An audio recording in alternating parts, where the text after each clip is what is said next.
انبیاء علیہ الصلوۃ والسلام کے 3 بنیادی کام ہوتے ہیں. ایک تزکیہ، دوسرا تعلیم کتاب، اور تیسرا تعلیم حکمت.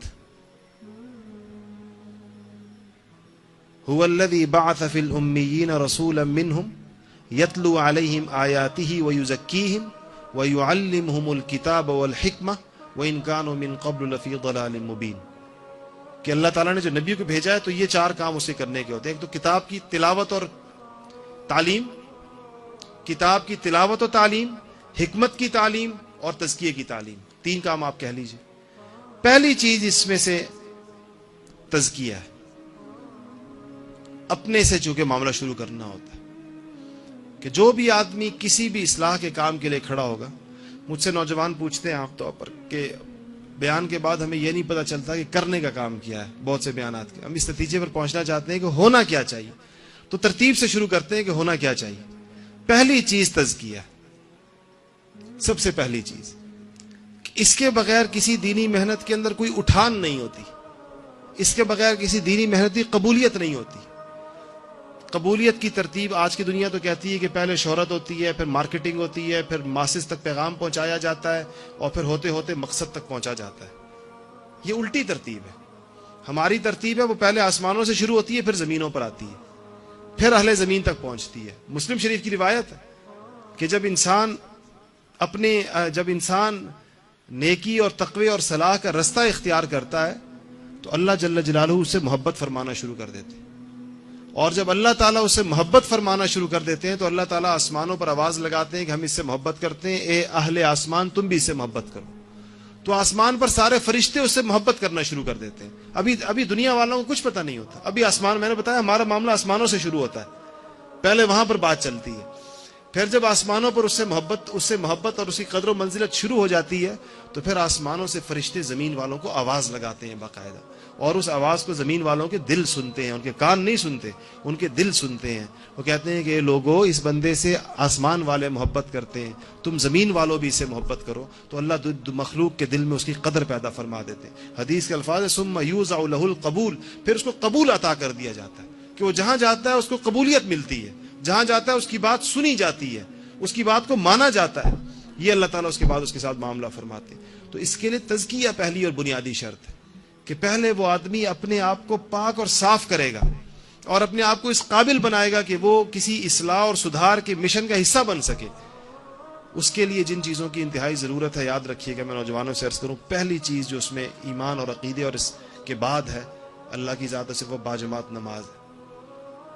حدیث شریف میں آتا ہے اگر باجماعت نماز میں بھی لوگ صف کے ساتھ صفیں ٹھیک طریقے سے نہیں بنائیں گے، سووا صفوفکم جو حضور فرمایا کرتے تھے نماز سے پہلے کہ صفیں ٹھیک کر لو، اگر صفیں ٹھیک نہیں کریں گے تو اللہ تعالیٰ دلوں میں اختلاف ڈال دیں گے. اللہ دلوں کے اندر اختلاف ڈال دیں گے، دلوں کو ایک دوسرے سے پھیر دیں گے. یہ باجماعت ان نمازیوں کی بات ہو رہی ہے جن کی فقط صف ٹھیک نہیں ہے. اللہ کو ٹیڑھی صف پر اللہ تعالیٰ کہتے ہیں میں دل ٹیڑھے کر دوں گا. تو جو مسجد میں ہی نہیں ہے، جو نماز میں ہی نہیں ہے، وہ تو جو نماز میں آ کر آداب سے کھڑا نہیں ہے، اس کو اللہ کہہ رہے ہیں کہ میں دل ٹیڑھے کر دوں گا تمہاری ٹیڑھی صف کی وجہ سے. تو جو صف میں ہی نہیں ہے، جو مسجد میں ہی نہیں ہے، اس کا کیا معاملہ ہے؟ تو یہ بڑا ضروری ہے کہ نماز جو ہے 5 وقت کی باجماعت مسجد میں ادا کی جائے، بغیر کسی سستی کے، بغیر کسی قسم کی غفلت کے بغیر. دوسرا یہ کہ کچھ وقت زندگی میں دنیا وقت ایسا ہونا چاہیے جو انسان کے اپنے انفرادی معمولات کا ہو. کچھ اللہ کرنے کا کوئی وقت دن میں ہو، 15 منٹ ہو، 20 منٹ ہو، اس میں قرآن پاک کی تلاوت جتنی کوئی کر سکے، اور کچھ وقت ذکر اذکار کا، اس میں تنہائی کے ساتھ مسجد میں کسی ایسے وقت میں جب اللہ اور بندہ ہو، اس میں انسان ذکر کے ذریعے سے اللہ تعالیٰ سے اپنا تعلق پیدا کرے اور اپنے دل کے تاروں کو اللہ تعالیٰ کے ساتھ جوڑنے کی کوشش کرے. جہاں پر اس کے جس طرح ایک بزرگ کہتے ہیں کہ جب دل کے تار جڑ جاتے ہیں نا، یہ ایک مشہور بزرگ ہے سفیان ثوری، نام سنا ہوگا آپ نے سفیان ثوری کا. ثور عربی میں بیل کو کہتے ہیں مسجد میں داخل ہو رہے تھے تو الٹا پاؤں مسجد میں رکھا تو غیب سے آواز آئی کہ او بیل، مسجد میں داخل ہونے کا طریقہ نہیں آتا. تو فوراً واپس پاؤں رکھا، سیدھا رکھا، اور خوش ہوئے اس بات پر کہ میرے اللہ نے مجھے تنبیہ فرمائی، اپنا نام خود ہی ثوری رکھ دیا کہ میں تو بیل ہوں اللہ میاں، کہ مجھے اللہ نے بیل کہا تھا. تو یہ جو آواز سفیان ثوری کی صرف مسجد میں الٹا پاؤں رکھنے پر اس کو آئی ہے، ہمیں اتنے الٹے الٹے کاموں پر آواز کیوں نہیں آتی؟ ہم کیا کچھ کر گزرتے ہیں؟ سفیان ثوری کا تو الٹا پاؤں مسجد میں پڑا تھا، مسجد میں پاؤں پڑا ہے نماز جانے کے لیے، پاؤں صرف دوسرا پہلے رکھ دیا، اس پر آواز آ گئی ہے کہ او بیل۔ یہاں کہاں کہاں پاؤں پڑتے ہیں، کبھی آواز نہیں آتی، کنیکشن نہیں ہے۔ جب کنیکشن نہیں ہوتا کرنٹ نہیں آتا، سیدھی سی بات ہے۔ جس کا کنیکشن ہوگا تھوڑا سا بھی ہوگا، یہ بجلی جتنی وائرنگ ہوئی بھی ہے، آپ کا کیا خیال ہے اگر یہ بتیاں اپنی جگہ پر رہ جائیں، صرف تار کاٹ دی جائے تو کچھ روشن ہوگا؟ آپ پیچھے سے بے شک پوری کراچی کی بجلی ساروں کی بند کر کے ساری بجلی ادھر لگا دیں پوری، تب بھی یہ روشن نہیں ہوں گے، اس لیے کہ تار کٹی ہوئی۔ تار جوڑ دیجئے تو پھر ایک چھوٹا سا کرنٹ کا ایک ریلا بھی ان سب کو روشن ان 2-3 لائٹوں کو روشن کرنے کے تھوڑا سا کرنٹ بھی کافی ہے، سیلوں سے بھی چل جائیں گی، سیل لگا دے چل پڑے گا، لیکن کنیکشن تو ہو نا، وہ تو جڑا ہوا، وہ کٹ جائے تو پھر ہمیں جو آواز نہیں آتی، ہمیں جو تنبیہ نہیں ہوتی، وہ تار کٹ گئی ہے، اس تار کو جوڑیے، پھر آوازیں بھی آئیں گی، پھر پتہ بھی چلے گا، تنبیہ بھی ہوگی، اور بہت سی چیزوں سے اللہ تعالیٰ انسان کو روک بھی دیتا ہے اور اس کے ذرائع اور اسباب پیدا ہو جاتے ہیں۔ تو ایک تو یہ کرنے کا کام، دوسرا جو معمولات کے حوالے سے میں نے آپ سے عرض کیا۔ تیسری جو بڑی اہم اور بنیادی چیز ہے وہ یہ کہ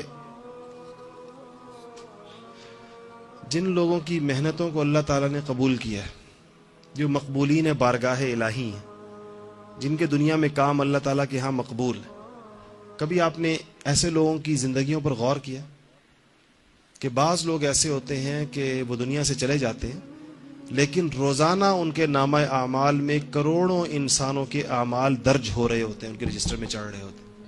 قریب کے زمانے کی مثال لے لیجیے، حضرت مولانا الیاس صاحب رحمۃ اللہ علیہ کی، آج پوری دنیا میں ان کی محنت کے اثرات آپ میں سے وہ لوگ بخوبی واقف ہوں گے جن کو پاکستان سے باہر جانے کا اتفاق ہوا ہو، نیو یارک میں اور واشنگٹن میں اور پیرس میں اور ایک کونے میں اور دوسرے کونے میں، جہاں پر بھی آپ جائیں گے تو لوگ آپ کو ملیں گے جو اس کام سے وابستہ ہیں، نمازیں پڑھ رہے ہیں، بچوں کو مدرسوں میں پڑھا رہے ہیں، اور گشت کر رہے ہیں اور تعلیم کر رہے ہیں اور 10 صورتیں پڑھ رہے ہیں، بلا مبالغہ دنیا کے 200 ملکوں کے انسان کروڑوں کی تعداد کے اندر، یہ سارے اعمال اس محنت کے بانی کے کھاتے میں درج ہو رہے ہیں روزانہ کی بنیاد پر، روزانہ کی بنیاد پر۔ یہ کروڑوں نمازیں، یہ کروڑوں تلاوتیں، یہ کروڑوں روزے، لاکھوں روزے، یہ حافظ، یہ علم، یہ اتنے بے شمار علماء، یہ اتنے بے شمار حافظوں کے قرآن، یہ تراویح، یہ سارا کچھ، یہ اللہ تعالیٰ کی قبولیت کی نشانی ہوتی ہے کہ ایک بندہ دنیا سے چلا گیا، اس کا کھاتا چل رہا ہے۔